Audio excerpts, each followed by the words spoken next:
Good morning. It is cloudy and gray, but we continue with Chapter 10. Ralph Waldo Emerson, born in 1803 through 1882, towers over his age as the embodiment of the American Renaissance, but not, though he also should, as the philosopher king of American white race theory. Widely hailed for his intellectual strength and prodigious output, Emerson wrote the earliest full-length statement of the ideology later termed Anglo-Saxonist, synthesizing all the salient 19th and early 20th century concepts of American whiteness. A quintessential New Englander, born in Boston, Emerson descended from a family of scholarly ministers whose American roots reached back to 1635. Emerson's esteemed father, the Reverend William Emerson, had delivered a Phi Beta Kappa address at Harvard, just as his son would a generation later, and served as pastor at Boston's First Church. Such a lofty perch, while conferring eminent respectability, did not guarantee financial security, even while the Reverend William Emerson lived. His death, when Waldo was not quite 8 years old, plunged the family into outright hardship. Luckily, Waldo's diminutive aunt, she stood 4 feet 3 inches tall, Mary Moody Emerson, born in 1774, was there to fill a crucial gap in his education at home. So a little side note here is under the title Amita, which means friend, Ralph Waldo Emerson gave an appreciation of his aunt to the Women's Club of Boston in 1869. She died in 1863. Okay, let's see. There's a picture of him, if anyone is just dying to know what he looks like. There we go. Now we're all on the same page. Ha ha he. Okay. An 1814 American edition of De Stael's On Germany had introduced German Romanticism and the wisdom of India to intellectual Americans like Mary Moody Emerson. She kept the book at hand throughout her life and used it to transmit her enthusiasm for De Stael and German Romanticism to her nephew before, during, and after his formal studies. He had a good traditional New England education, attending the Boston Latin School, then following his forebears to Harvard College, where he waited on tables to cover tuition. He taught school for 4 years before enrolling in the Harvard Divinity School, which he left as a Unitarian minister in 1829.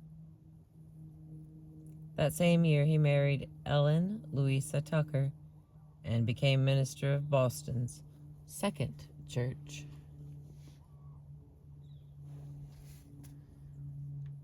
Emerson's fascination with German thought was practically foreordained. At Harvard, he studied with the confirmed Romanticist George Ticknor and Edward Everett, two young scholars recently returned from studies at Göttingen, George August University. Well schooled by Aunt Mary, Emerson had incorporated her comments into his Harvard senior essay, winning second prize in 1821. Even his older brother William pitched in, going abroad to study at Göttingen in 1824 and 25, and writing home to Waldo, urging him to learn German as fast as you can in order to follow him to Germany. German thought filled the air around Boston's young intellectuals. In the 1820s, Emerson read English writers like Samuel Taylor Coleridge, who had studied at Göttingen with Blumenbach and William Wordsworth, both necessary guides into things German, since Emerson never gained great competence in the German language. All in all, his Harvard study, Aunt Mary Moody Emerson's keenness for German Romanticism, and Germain de Staël's On Germany propelled Emerson ever deeper into studies of German philosophy and literature. Let's see, the next category is transcendentalism. Yeah. The American version of German Romanticism,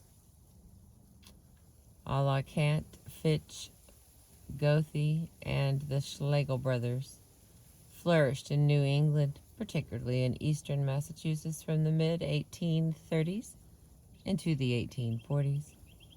German transcendentalism offered an odd mixture, including even a hefty dose of Indian mysticism inspired by Friedrich von Schlegel, which Mary Emerson had also found congenial. Got a little side note at that location. Friedrich von Schlegel had studied Sanskrit in Paris and in 1808 published a book on Indian languages and knowledge. It was titled On the Language and Wisdom of the Indians. Emerson also shared this fascination with Indian language and philosophy with an Oxford scholar of our Aryan, Max Muller, with whom he carried on an epistolary friendship for decades before meeting in person in 1873. Okay, if you want to look that word up. Epistolary.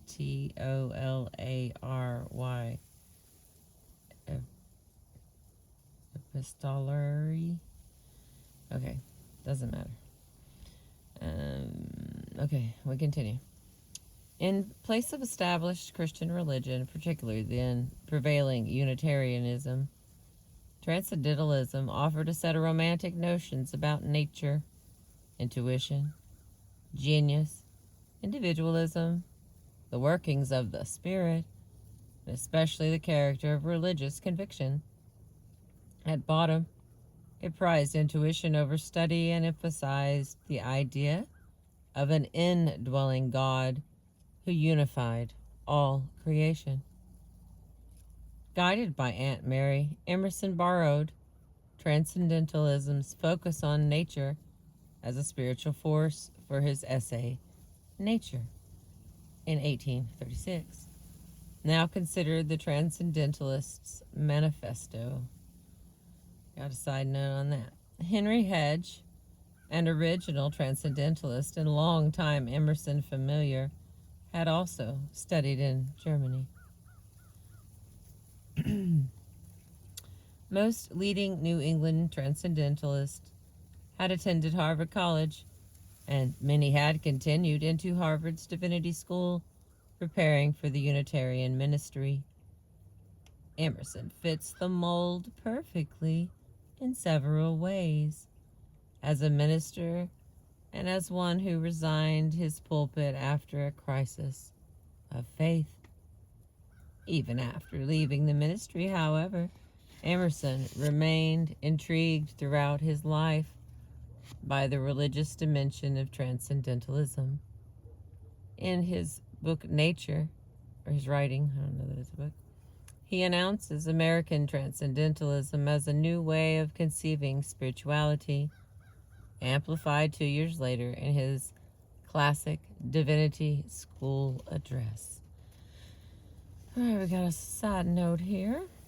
Between these two, Emerson's American Scholar that he wrote in 1837 declares American intellectual independence from British models.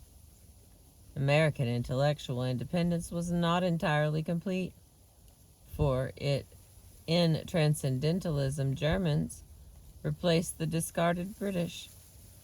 Even the name transcendentalism came via de Staal's On Germany from the German philosopher Immanuel Kant's notion of transcendental reality. In the Critique of Pure Reason, written in 1781 and 1787,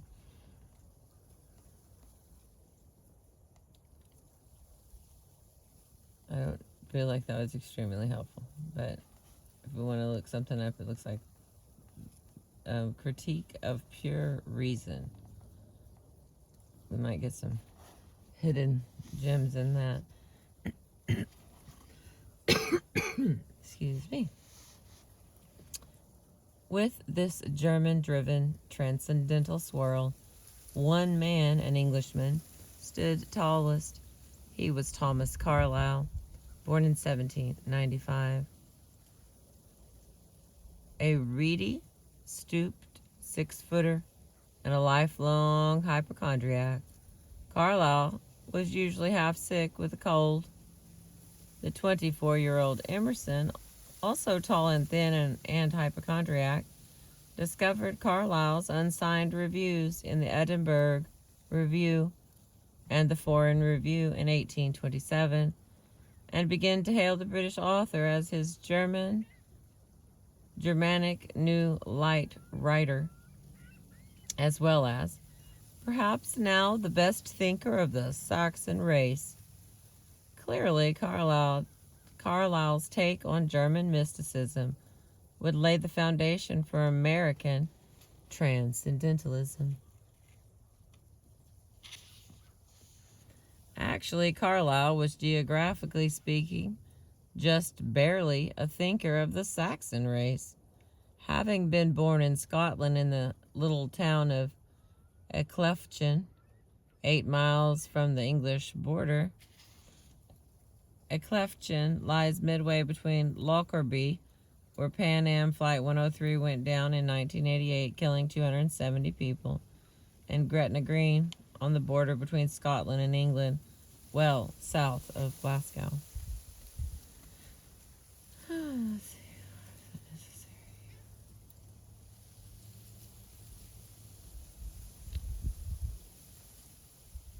This provenance counted heavily for Carlyle, who wished to be known as a Southern Scot, that is, as a Saxon, rather than a Celt.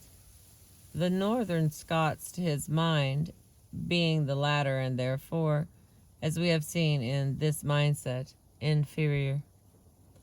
After study at the University of Edinburgh, Carlyle, like many other English speakers, encountered German thought in de Staal's On Germany in 1817. So impressed was he that he sent his future wife, Jane Welsh, a copy of de Staal's novel Delphine. Furthermore, what he saw in On Germany, with its racial introduction, its elevation of Goethe to mystic status, and its concluding section on German transcendental mysticism, encouraged Carlyle to study German. This enthusiasm for the German language, and its literature gained him employment as a German tutor in Scotland and motivated his translation of Goethe's Wilhelm's Meister's Apprenticeship in 1824, which he sent along to Goethe in Weimar. That opening inaugurated a respectful correspondence lasting until Goethe's death in 1832. Now, I was saying Gautier earlier, but it is not. It is Goethe's, or some version thereof, because I looked it up, and I was saying it wrong in the other chapters, but I'm not going to re-record them. This is your apology. Okay. Carlyle actually came to think of Goethe as a kind of spiritual father, and took upon himself the task of spreading the transcendental gospel. And spread it he did, writing the magazine articles Emerson was reading in New England in the late 1820s and the early 1830s, many of them reviews of German authors and essays on German thought, Like Carlyle, Emerson worshipped Goethe throughout his scholarly life. So thorough was the adoration that Goethe's Intelligentiae Risi shaped Emerson's European itinerary of 1833, dictating a first stop in Rome. Emerson even began collecting Goethe statuettes and portraits and named the Emerson family cat Goethe. Emerson was 30 when he first saw Europe, but then he had left his pastorate and lost his beloved young wife to tuberculosis 2 years after their marriage. Now he poured energy into seeing for himself the luminaries of this new philosophy. Coleridge and Wordsworth came first, and both disappointed Emerson greatly. He found Coleridge a short, thick old man who took snuff freely, which presently soiled his cravat and neat black suit. Cravat. Even worse was Wordsworth, who abused the beloved Goethe and Carlyle and nattered on as though reading aloud from his books. Wordsworth later sneered at Emerson as well, calling him a pest of the English tongue, and lumping him with Carlyle as philosophers who have taken a language which they suppose to be English for their vehicle, and it is a pity that the weaknesses of our age has not left them exclusively to the appropriate reward, mutual admiration. Emerson felt he had spent an hour with a parrot. Excuse me. The visit in Scotland with Carlyle, however, went perfectly. Much younger than Coleridge and Wordsworth, Carlyle captivated Emerson through a day and a night of passionate exchange, chock full of fresh ideas, expressed energetically. At this point, neither man had published canonical work, but recognized kindred spirits. They fell into each other's arms, initiating a lifelong correspondence that even weathered ideological strains over slavery and the American Civil War. Mutual support immensely enhanced both their careers. At the time of Emerson's visit, Carlyle's novel, Sartor Resartus, had reached the public only in magazine form. A little wonder, for this ponderous autobiographical tale drags English readers through a morass of German transcendentalism and the mysticism of Immanuel Kant, with nothing of de Stael's clarity.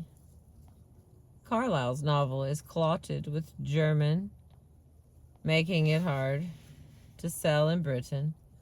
Its protagonist, for instance, bears the challenging name Diogenes Thucydides, while a later admirer would pronounce Sartor Resartus part of a great spiritual awakening of the Teutonic race.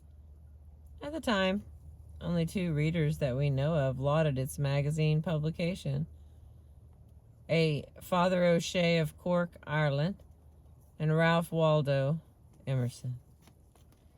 Given Carlyle's negative view of the Irish, he would not have appreciated Irish admiration and found American applause all the more precious.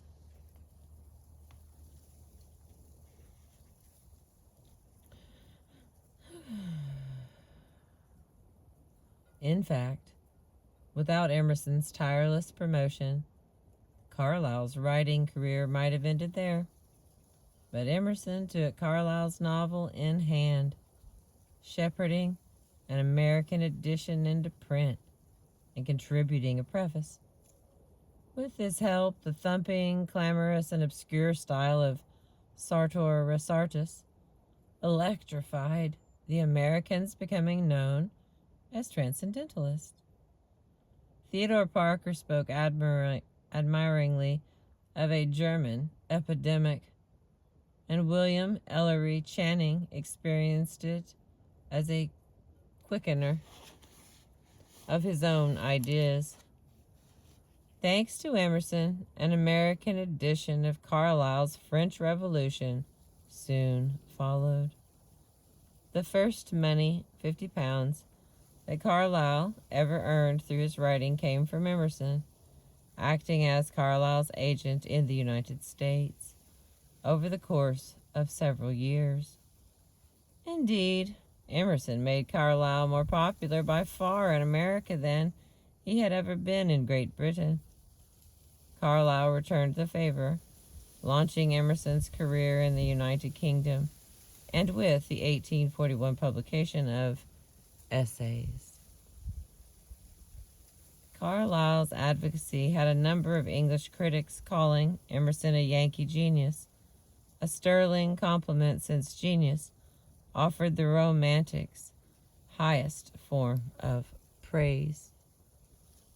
Given Emerson's inability to read German very well, Carlyle stepped in as his teacher of transcendentalism, and not always an uncritical one.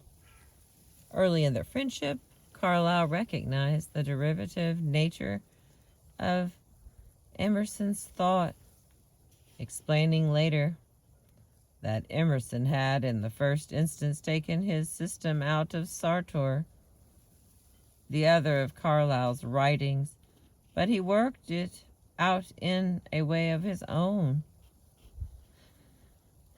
Before meeting Emerson, the prominent English academic Henry Crabb Robinson, a founder of University College, London, had dismissed him as a Yankee writer who has been puffed by Carlyle into English notoriety, but who was a bad imitator of Carlyle, who himself imitates Coleridge, who is a general imitator of the Germans. Once they met, Robinson's view of Emerson softened. John Ruskin's estimation of Emerson wavered over time. At one point, Ruskin, one of England's leading intellectuals, considered Emerson only a sort of cobweb over Carlyle. This image of Emerson as a watered-down Carlyle Teutonist never entirely dissipated. Just as critics of Carlyle, Emerson, and transcendentalists have harped on the Teutonic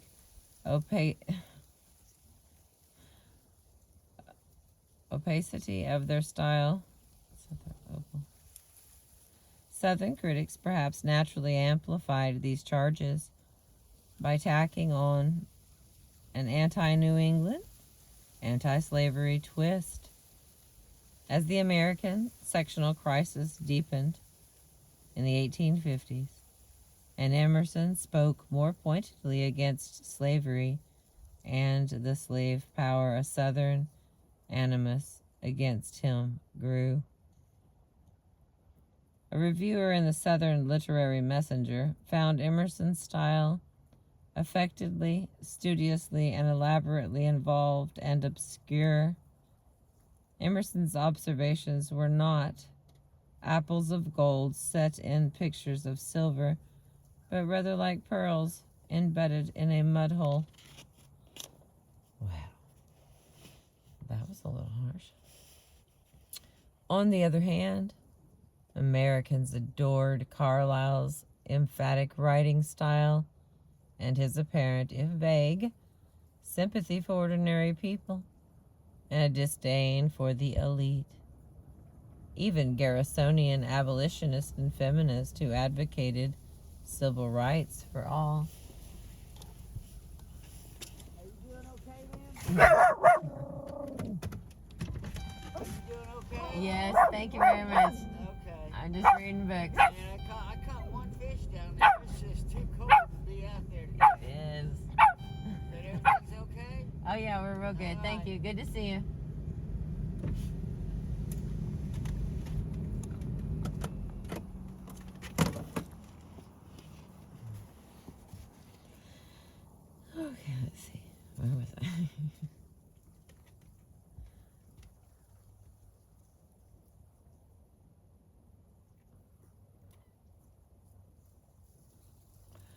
All right, I'm just going to read that over again because it's at the top of the page. On the other hand, Americans adored Carlyle's emphatic writing style and his apparent, if vague, sympathy for ordinary people and a disdain for the elite. Even Garrisonian abolitionists and feminists who advocate civil rights for all seemed blind to the broader tendency of his politics. By 1840, Carlyle had come to despise their movement outright and appreciate the whole notion of universal human rights. Had they read him attentively, American fans would have realized this, but they did not. Anti-slavery Americans visiting London for the World Anti-Slavery Conference in 1840 unwittingly sold Carlyle out, ignorant of his approval of slavery as a perfectly appropriate labor regime for those he considered inferior races. Elizabeth Cady Stanton preserved an admiration for Carlyle even after he threw the visiting abolitionists out of his house.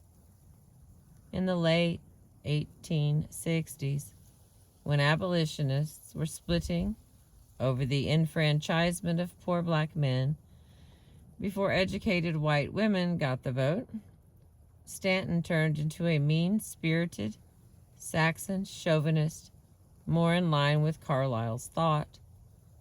She happily quoted Carlyle's Sartor Resartus to the detriment of people she considered inherently inferior.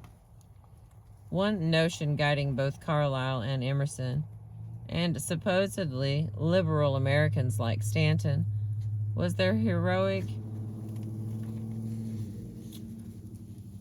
figuration of what they termed the Saxon race.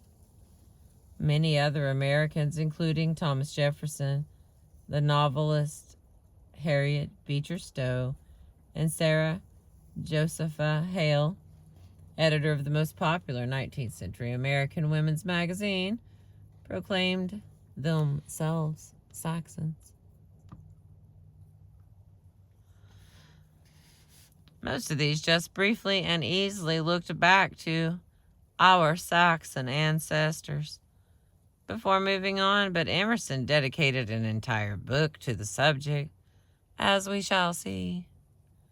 Cobbled together as race history, it drew on the 8th century English historian Bede, Norse mythology, and many prevailing versions of English history, notably the male historian bookseller Sharon Turner's wildly popular The History of the Anglo-Saxons, from their first appearance above the Elbe to the death of Egbert, originally published in 1799, and in its 7th edition in 1852. Emerson owned a copy of the 7th edition and eagerly absorbed its Saxon chauvinism. Jefferson's fellow Virginian Thomas Paine did not agree that most Americans' ancestors were Saxons. In his writing Common Sense, Paine concluded that not 1/3 of the inhabitants of America are of English descent. Digging deep into Old Norse literature, Turner lumps Saxons and Norse together to come up with a list of undying traits of the English race. He proclaims liberty the first and foremost of these traits, which he believes persisted from the 5th century Saxon-Norse conquest and had remained valid ever since. Like Thomas Jefferson, Turner contrasts the Anglo-Saxon tradition of liberty with the Norman inclination toward tyranny. However, Turner's concept of a Norman graft onto England's original Anglo-Saxon stock disagrees with Jefferson's idea of permanently racially pure Anglo-Saxons. Carlyle, who imagined himself a representative of Britain's Norse heritage, infected his followers, including Emerson, with quote-unquote wee Saxon jargon. Even the cosmopolitan Margaret Fuller, a foremost American interpreter of German Romanticism, fell under the spell. On meeting Carlyle in London in 1846, Fuller portrays him admiringly, just the way he liked to be seen. Here's his quote. Carlyle indeed is arrogant and overbearing, but in his arrogance there is no littleness, no self-love. It is the heroic arrogance of some old Scandinavian conqueror. It is his nature and the untamable impulse that has given him power to crush the dragons. You like him heartily, and like to see him the powerful smith, the Siegfried melting all the old iron in his furnace. Ooh. All right, I continue. This Teutonic/Saxon race chauvinism increased in Carlyle and Emerson as they aged, but far more so in Carlyle. His identification with his Saxons as Germans seemed boundless, as he completely embraced German nationalism and Teutonic race chauvinism along the lines of Charles Villars and romantics like the two Schlegels, de Stael's friends. As early as 1820, in his 25th year, Carlyle was already admiring German writers for the muscle in their frames. A decade later, he was delivering popular lectures on German themes. One of the several 1837 lectures was entitled On the Teutonic People, the German Language, the Northern Immigration, and the Nibelungen Lied, the pagan Germanic epic that later inspired Richard Wagner's Ring Cycle. It may seem odd to readers today, but when Carlyle spoke of the German people, he was including much of the population of Britain. In any case, Carlyle came to sound a lot like the willfully accepted version of Germania by the Roman author Tacitus, which was then beginning to circulate among German nationalists. Alert to the values of his time, Carlyle sexes his German nationalism masculine. That's hard to believe. That doesn't sound like him at all. Okay. His Germans are, here's some more quoting, the only genuine European people, unmixed with strangers. They have, in fact, never been subdued, and considering the great, open, and fertile country which they inhabit, this fact at once demonstrates the masculine and indomitable character of the race. They have not only not been subdued, but been themselves by far the greatest conquerors in the world. Those themes of masculinity and race purity would soon reappear in Emerson, with masculinity of far greater consequence. On the matter of racial purity, Emerson would waver. And I continue. But neither of them had a good word to say for France or the French people. They called them an ape population, as Carlyle put it. France had turned revolutionary in 1789 and again in 1848, and Carlyle detested anything hinting of democracy. Such broad condemnation excuse me, Such broad condemnation raised problems.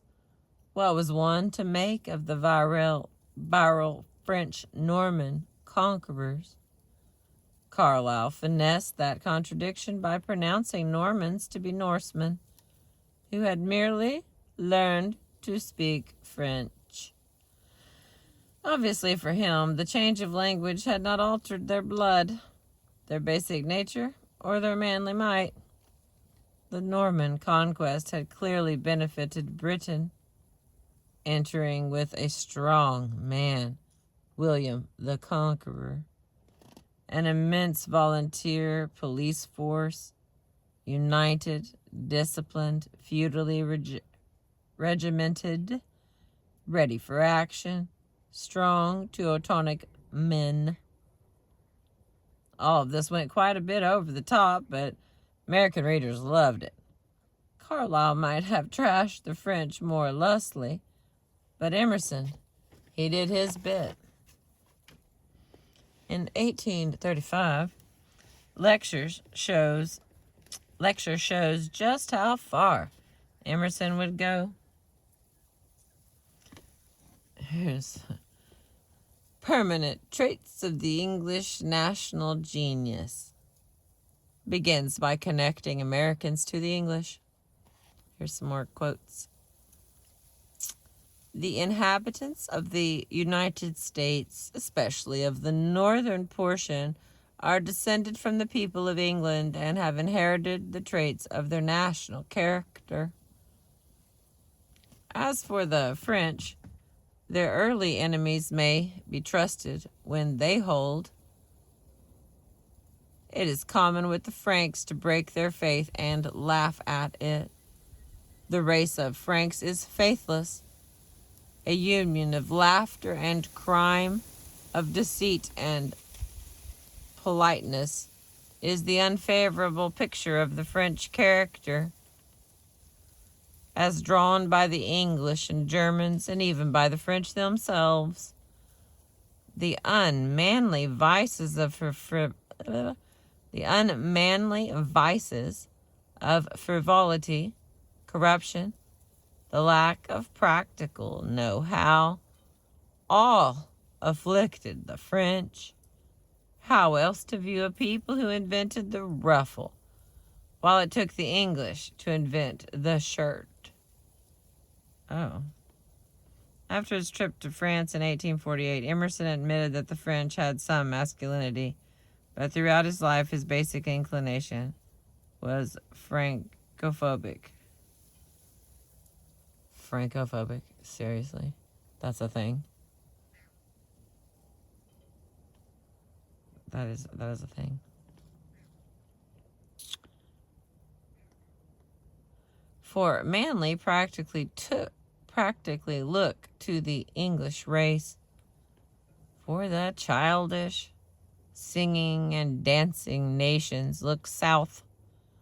That north-south dichotomy would prove a durable theory, one Emerson trumpeted and his followers echoed, including his younger and rather priggish English admirer Matthew Arnold, ostensibly defender of the beleaguered Celts.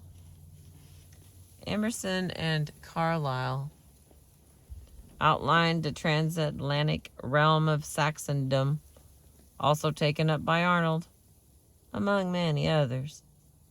In his first letter after Emerson's 1833 visit, Carlyle wrote, "Let me repeat once more what I believe is already dimly the sentiment of all Englishmen.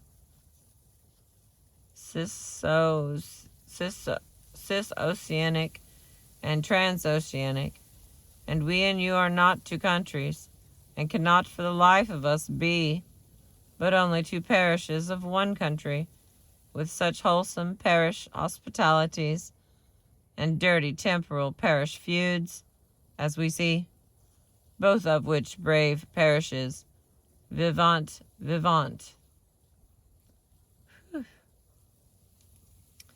In the late 1830s, Emerson was urging Carlyle to visit the United States, perhaps even to settle permanently. "Come and make a home with me," Emerson wrote. What a joy it would be to merge the intellects of Saxondom and their own two persons.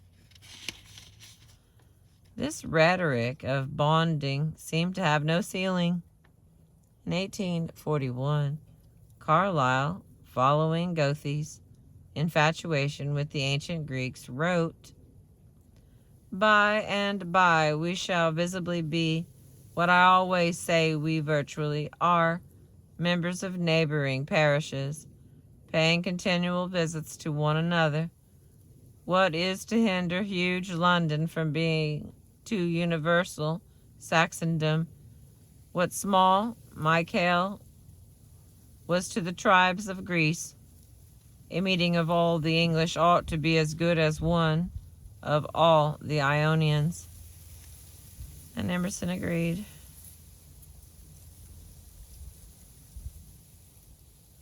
Enjoying a reputation for genius in Britain as well as the United States, by 1853 and through 55, he repeated a lecture entitled "The Anglo-American."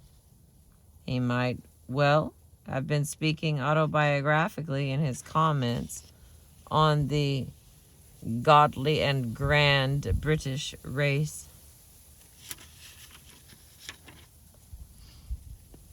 It is right to esteem without regard to geography this industrious, liberty-loving Saxon, wherever he works, the Saxon, the Colossus who bestrides the narrow Atlantic. But in all this mutual admiration, a rift would soon appear. Emerson saw himself as a New Englander, virtually as an Englishman, and therefore as a Saxon. He quotes, We Saxons peppered his lectures, essays, and journals. In his classic 1841 essay titled Self-Reliance, Emerson exhorts his readers to wake up. The courage and consistency in our Saxon breasts, to realize that New Englanders are the final product of a process of distillation that had earlier turned Norsemen into Englishmen over the course of a millennium. The whole sentence reads, "If we cannot at once rise to the sanctities of obedience and faith, let us at least resist our temptations.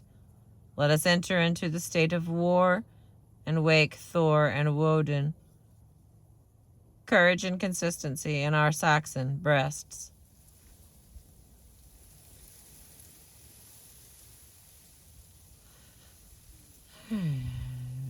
Later on, he would portray New Englanders as even more English than the English, as double distilled English.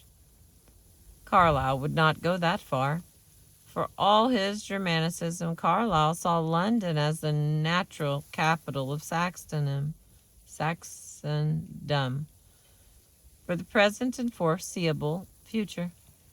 Perhaps later, perhaps much later, the capital might move west. After centuries, if Boston, if New York have become the most convenient all-Saxondom, we will right cheerfully go thither to hold such festival. Before long, this boil would fester and burst, for Emerson's timetable sprang from a conviction that England was already practically worn out from excessive commercialism, labor troubles, and luxury. The Saxons on Americans' side of the ocean, woodsmen, who reminded Emerson of the Germans of Tacitus, would inherit the mantle of Saxon leadership sooner rather than later. Emerson mentions Tacitus at least 4 times in his writings English Traits, turning his prose toward themes of German nationalism. Emerson did not visit Britain between 1833 and 1847. When he later did, he found Saxon identity weakening as a glue of friendship. Britain was enduring the economic hard times and suffering that would inspire Charles Dickens's novel Hard Times in 1854. Oh, the ever-grumpy Carlyle grew more authoritarian, to the point that in 1848 he complained about Emerson's equanimity. Emerson was content with everything and becoming a little wearisome with his pleasant, moonshiny lectures. Emerson fired back, reporting that Carlyle sits in his 4-story house and sneers. Basically, the friendship was over, but on one issue, Emerson and Carlyle could still agree. Both looked askance at the Irish. Carlyle termed the Irish human swinery, playing on the commonplace analogy between Irish people and pigs. The Irish were believed to live with their pigs, and pigs were considered quintessentially Irish, as in the saying, as Irish as Paddy's pig. Over in Concord, Massachusetts, where Irish laborers worked in mud and lived in shanties, Emerson saw no reason to dispute this libel. One of his rare comments on the districts of the poor, where he spent very little time, reveals both prejudice and naivete. Here's that quote. In Irish districts, men deteriorated in size and shape, the nose sunk, the gums were exposed, with diminished brain and brutal form. Like Carlyle and Chartism from 1840, Emerson skirts the issue of whether race alone made the Irish ugly. On such an easy topic, the two found agreement. In 1858, Carlyle published his last great work, a 6-volume biography of Frederick the Great, King of Prussia, from 1740 to 1786, celebrating Teutons, Germans, and Prussians to the point of unreadability. This rambling, battle-obsessed history identified more thoroughly with Germanic materialism than Emerson could stomach. In the last paragraphs. Then came the American Civil War. Emerson, no radical abolitionist, nonetheless, opposed American slavery, particularly after the toughening of the fugitive slave law in 1850 and John Brown's raid on the Harper's Ferry, Virginia, federal arsenal in 1859. He also supported the Union during the war itself. Emerson did make a third and last trip to Europe in 1872 through 73, only to find that he and Carlyle, both impaired by age, could no longer manage a meeting of the minds. Carlyle voiced a growing antipathy toward just about everybody. Gone were his youthful hints of sympathy for ordinary folk, an inclination always vaguely abstract. After his bitter pronouncements on what he called the inward question in 1850, he expressed no sympathy whatever with the poor, whether recently emancipated in the Western Hemisphere or despised and impoverished in Ireland and Britain. But while their halcyon days may have gone, their influence lived on. Tutored in German race theory, reaching back to Winckelmann and Goethe, each had become his country's national voice, eloquently equating Americans with Britons and Britons with Saxons. The Anglo-Saxon myth of racial superiority now permeated concepts of race in the United States and virtually throughout the English-speaking world. To be American was to be Saxon. And that is the end of chapter 10. All about those guys.